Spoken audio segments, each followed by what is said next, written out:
The $100 bill slid across the table with a slow, almost calculated motion. It made no sound at all, yet it seemed to scream. It was too clean for that gesture. And far too wrong to be there. "Keep this, and take care of the rest." The words came from the man in the graphite gray suit in a low, unhurried tone, as if he were dictating something trivial. Even so, it was enough to make the waitress's stomach tighten. His hand pushed the money toward Laura, not like a tip, but as if discarding something inconvenient. The second man leaned forward in his chair, moving closer with a crooked smile, far too confident to be innocent. "Don't make this difficult.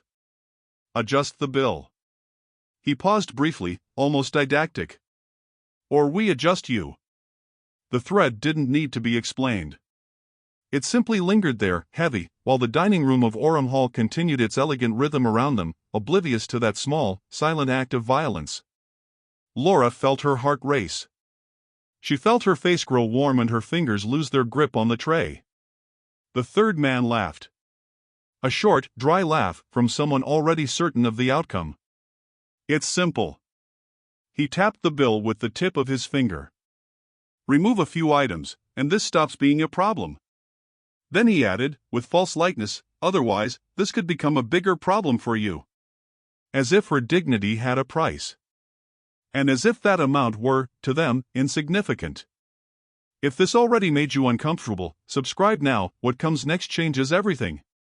Laura took a deep breath, but the air didn't seem to reach her lungs. This wasn't a poorly worded request. It was a carefully laid trap. And she was alone before three men accustomed to bending anyone who depended on a job. Hours earlier, Orham Hall had been following its impeccable end-of-afternoon ritual. Cutlery clinked, discreet conversations filled the space, and the soft glow of the chandeliers reinforced a sense of absolute control. Everything worked exactly as it should. The waitress was on her 5th consecutive shift that week. The fatigue weighed on her, but her uniform remained perfectly aligned, and her posture, even exhausted, was firm. She needed that job. Ever since she became responsible for the house rent and her younger brother, there was no room for mistakes. When the three executives walked in, something inside her shut down.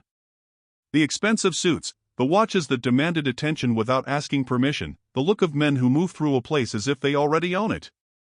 They were the kind of clients Laura had learned to identify from a distance.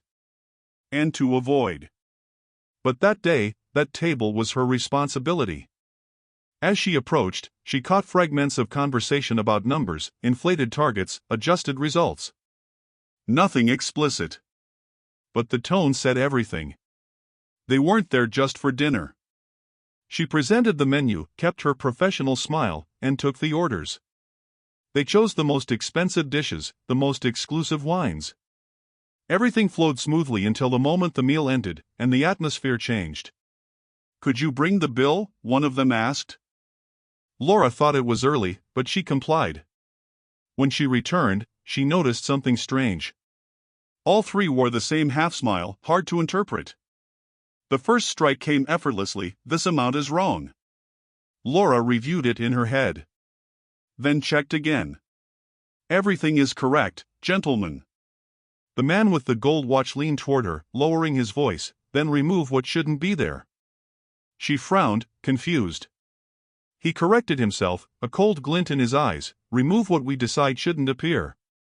That was the moment Laura understood. They didn't want to fix the bill. They wanted her to lie for them. And that attitude was only the beginning of something bigger that was starting to take shape there. When the third man pulled a high-value bill from his wallet and let it slide across the table with indifference, as if offering a favor, Laura was certain of one thing: this would be the hardest shift she had ever worked. "Cooperate," he said, in an almost friendly tone. "And everyone leaves satisfied." Laura felt her throat go dry. She still didn't know that before that night was over, everything she knew would be put to the test. She had no idea she was about to face those men before an audience that would never forget what they were about to witness. The bill remained on the table, reflecting the soft light of Orham Hall, as if provoking her. The three men waited with excessive calm, confident, like those who have already won before the contest even begins. The executive in the graphite gray suit pushed the money forward again. Come on, waitress. Take it. He tilted his head. And adjust the bill. The word take didn't sound like a suggestion. It sounded like an order. Laura's heart was pounding far too hard. Still, she took a deep breath and did something that shattered their expectations. She stepped back. She didn't touch the money. That's not something I can do, sir. Her voice wasn't loud. But it was firm enough to create a brief silence, far too brief. Soon, the second man's laughter cut through the space. Well, look at that. He clapped slowly, mockingly. A waitress with principles. He turned to the others, amused. Do you really think that matters here? The third man leaned toward her, studying her as if evaluating something fragile. Character doesn't pay bills, he murmured. Or rent. The attempted bribe became even clearer when the man with the gold watch lifted the bill. And let it fall onto the table once again. Remove a few items, he said, without emotion. And it's yours. Laura's stomach twisted. But this time, she didn't step back. I've already answered. The words came out almost by instinct. A thread of courage she didn't even know she had. I already said no. The smiles vanished. The atmosphere shifted. We have influence, said the man in the graphite gray suit, his voice now lower, weighted with intent. One call from us, and you won't work here anymore. Laura swallowed hard.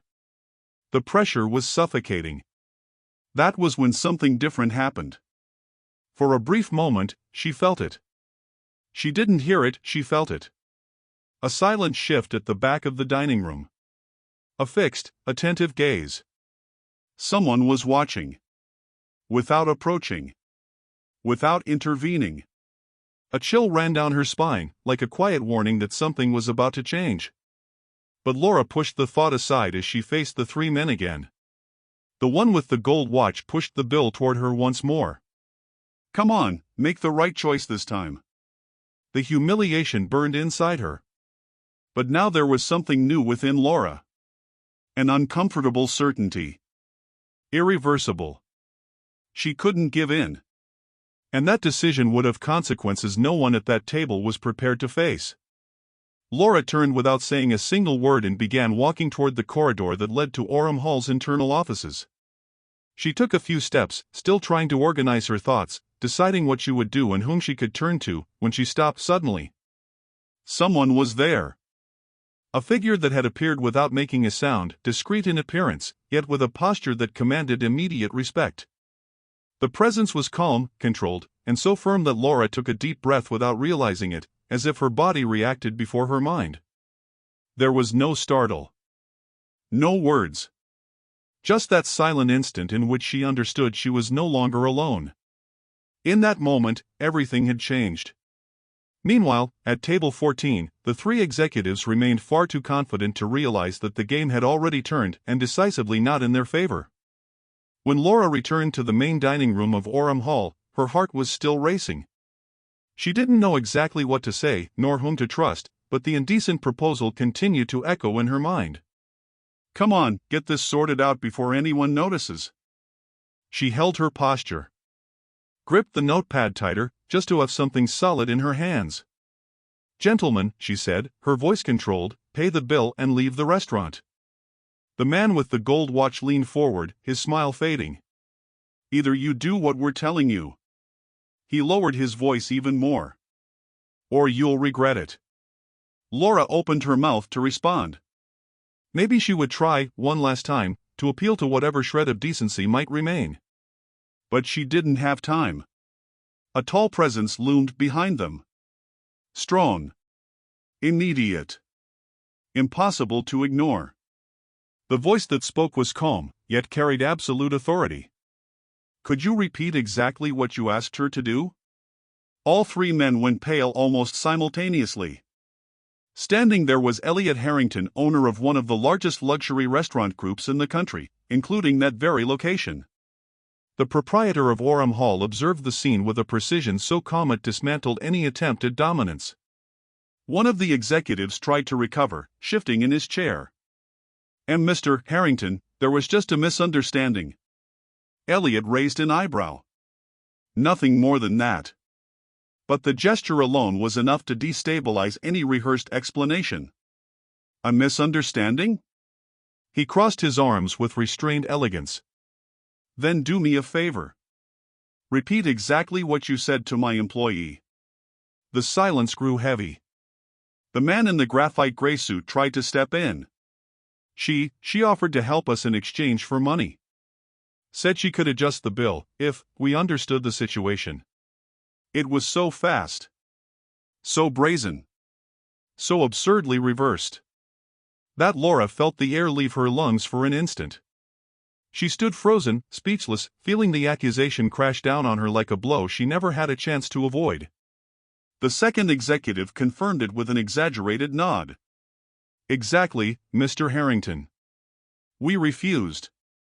We don't accept that kind of thing. Elliot turned his gaze to Laura. He said nothing. And in that suspended second between the blatant lie and the silence that followed, the world seemed to stop around her. The table remained mute. A dense, suffocating silence that felt as though it were pressing against Laura's chest from the inside. The executives held on to an artificial confidence, while she stood still, feeling the injustice throb. And it was there, in that brief gap between what was false and what was true, that Laura understood something with painful clarity. From that moment on, control was no longer in their hands. She was the one who broke the silence. Not out of absolute bravery, but because she could no longer bear to let the lie dominate the space. I didn't do anything they said. Laura's voice came out low, but firm enough to cut through the lie. They asked me to alter the bill. They offered me money. I refused. A slight tremor passed through her hands, but she didn't step back. She held her posture, maintaining eye contact for as long as it took. Elliot Harrington tilted his head just enough to confirm something he clearly already knew. That's exactly what I expected to hear. All three men shifted at the same time. Mr. Harrington, this is absurd, she is. Elliot raised his hand. The gesture was simple. And absolutely final. I heard part of the conversation. His tone remained polite, yet precise, like a finely sharpened blade. And frankly, I don't need any more details to understand the kind of behavior you brought into my restaurant. He continued, with a calm that made each word heavier. You came to Orem Hall, attempted to corrupt an exemplary employee, twisted the facts to protect yourselves. And still believed intimidation would be enough to put an end to the matter. Elliot picked up the bill from the table, glanced over it quickly, and handed it back to the three men. You will pay the full amount. Now. There was no argument. No resistance. They paid quickly. Nervously. Defeated. When they finished, Elliot added, without raising his voice. And this will be the last time you ever enter any Orem Hall location. He paused briefly. Luxury is not a license to humiliate people. And I do not negotiate with a lack of character. A few nearby diners discreetly lifted their eyes. Shame spread through the executives like an unavoidable weight. They left in silence, or as close to silence as men accustomed to giving orders can manage when they lose control. Elliot then turned to Laura. You maintained your integrity when it would have been easier to give in. That tells me everything I need to know. He took a deep breath before continuing. I want you to take over the coordination of the dining room service team. Better pay, fairer hours, and more responsibility. Laura blinked in surprise, feeling the emotion rise, unable to hide it. You've already shown you're ready, he concluded. I value people who do the right thing even when they think no one is watching. When the shift ended, Laura left the restaurant with lighter steps than when she had arrived. As if something had finally fallen into place inside her. Elliot watched her for a moment before returning to the dining room. Not as a hero, but as a leader who knows how to recognize the true value of the people around him. And that night, at Orem Hall, one certainty lingered in the air. Courage had won. You may never face executives in a luxury restaurant. But almost everyone has stood before a similar choice. To stay silent so as not to lose something. Or to do the right thing, even afraid of the consequences. And in the end, it is that silent decision, the one no one sees, that defines who you truly are. If this story reminded you that doing the right thing still matters, subscribe to the channel. Here, respect is never optional.